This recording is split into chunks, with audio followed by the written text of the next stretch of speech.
एक थी लोमड़ी बड़ी चालाक, हमेशा इस ताक में रहती कि दूसरों को उल्लू कैसे बनाए। सारे जंगल में उसकी कुटिलता के किस्से मशहूर थे। तंग आकर जंगल के जानवरों ने उसका नाम टेढ़ी रख दिया। सचमुच वह लोमड़ी थी भी बहुत ही टेढ़ी। बात करेगी तो टेढ़ी, देखेगी तो टेढ़ी, आंखें से चलेगी तो टेढ़ी चाल से भी। उसी जंगल के बीच से बहती थी एक नदी। इस नदी में रहती थी एक मछली। मछली का नाम था सीधी। मछली थी तो सीधी सादी, पर कोई टेढ़ी चाल चले तो उससे सावधान भी रहती थी। जंगल के जानवर और पंछी उससे बहुत मानते थे। टेढ़ी लोमड़ी को यह बात बड़ी बुरी लगती थी। एक दिन टेढ़ी लोमड़ी ने देखा कि सीधी मछली उछल उछल कर नदी में नहा रही थी। टेढ़ी लोमड़ी ने शहद सी मिठास भरकर आवाज लगाई, सुनो दीदी, हमारी बात सुनो।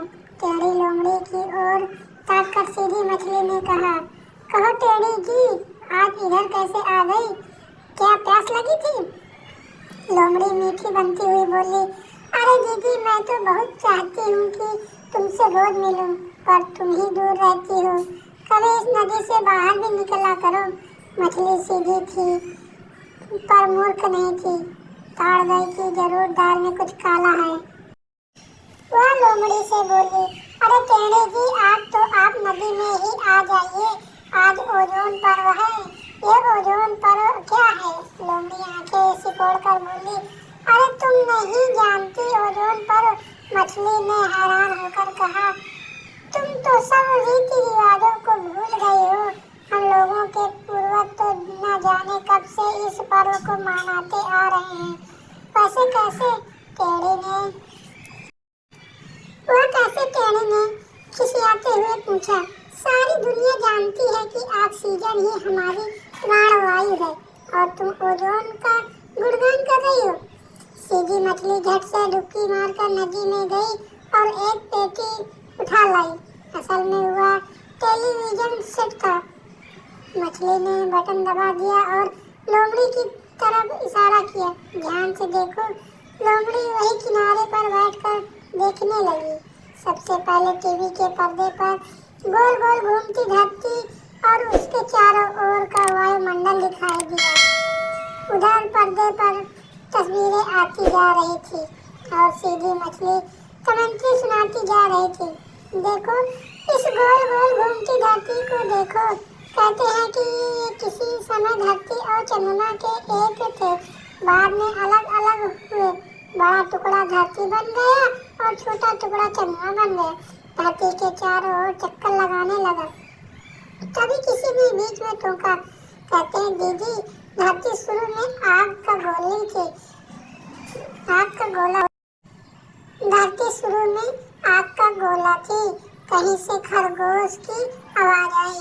मछली ने पलट कर देखा तो वह सारा जंगल ही एकत्र हो गया था। लोमड़ी सबसे आगे बैठी थी। शेर भी बाल बच्चों सहित विराजमान था। चीता भी, चीतल भी, हिरण भी, भेड़िया भी, खरगोश भी। उधर पेड़ों पर मोर, तोते, कबूतर, गौरैया और बैठे थे। यहाँ तक कि गिद्ध और चमगादड़ भी आ गए। बंदर और लंगूर भी उछलना कूदना बंद करके सीधी मछली का भाषण सुनने आ गए थे। अरे भाई, तुम सबको कैसे खबर लगी कि यहाँ क्या हो रहा है? सीधी मछली ने पूछा। सभी जानवर एक दूसरे का मुंह देखने लगे। तभी भीड़ की परिक्रमा करता हुआ भोलू राम गधा आगे आया और बोला, दीदी, यहाँ नदी के किनारे टेढ़ी लोमड़ी की तो सारी शैतानी छोड़कर चुपचाप ध्यान लगाकर बैठा देखा तो चौंक पड़ा। पास आया तो आपकी बातें कानों में पड़ी। मुझे लगा कि हमेशा की तरह आज भी मछली दीदी बड़े ही काम की बात बता रही है। सो मैंने सोचा कि पूरे जंगल को ही खबर क्यों न कर दूं। जोर जोर से रेंगकर मैंने सारे वनवासियों को बुला लिया। सुनो भाइयों, जल्दी आओ, सीधी मछली की विज्ञान वार्ता सुनो। सीधी हंसने लगी। उसने बोला, शुरू किया। हाँ, धरती शुरू में आग का गोला थी।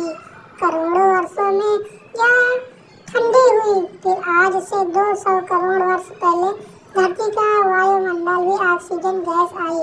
इसके साथ ही समुद्र में एक कोशिका वाले पौधे और प्राणी पैदा हुए। इन्होंने अपने शरीर में ऊर्जा के लिए ऑक्सीजन का सहारा लिया।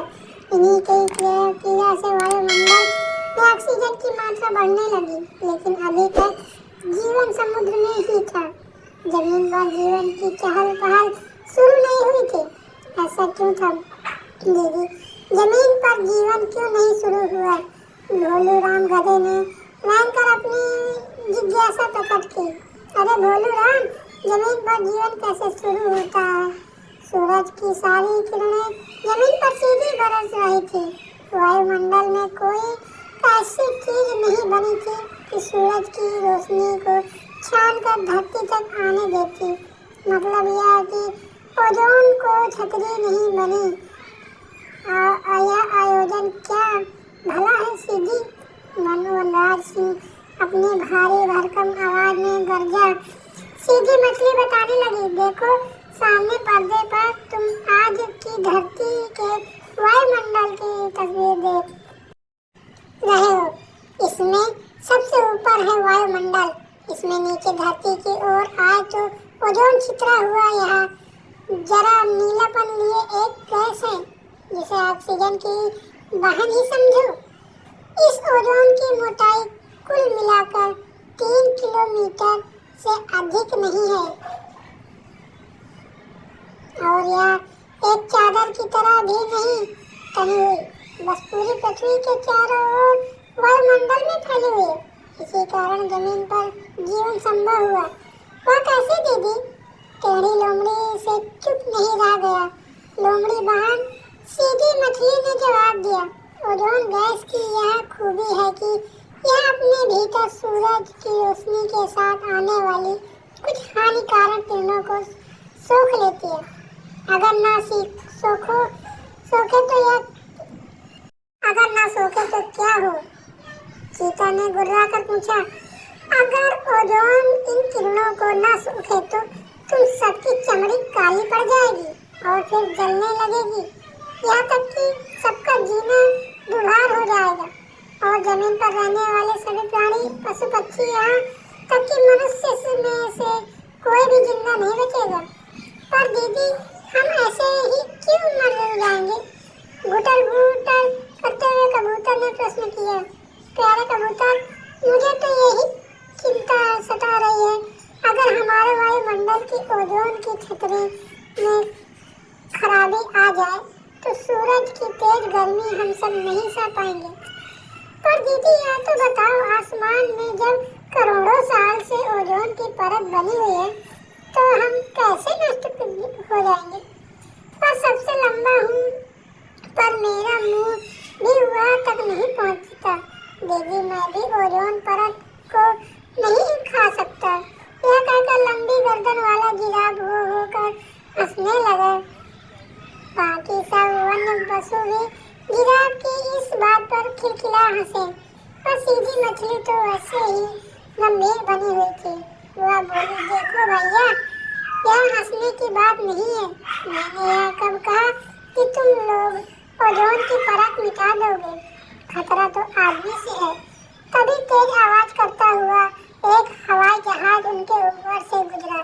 सीधी मछली दूर आकाश में गायब होते हुए उस वायुयान की ओर इशारा किया और बोली, देखते हो, यह आवाज से भी तेज उड़ने वाला विमान, जब इसका ईंधन जलता है तो उसमें तरह तरह की गैसें निकलती हैं और ओजोन की परत से टकराकर उसे जहाँ जहाँ नष्ट कर देती हैं।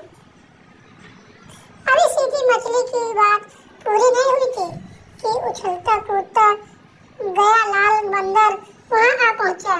आते ही उसने अपने हाथ में पकड़ी हुई बोतल से सबके ऊपर खुशबू का छिड़काव शुरू कर दिया।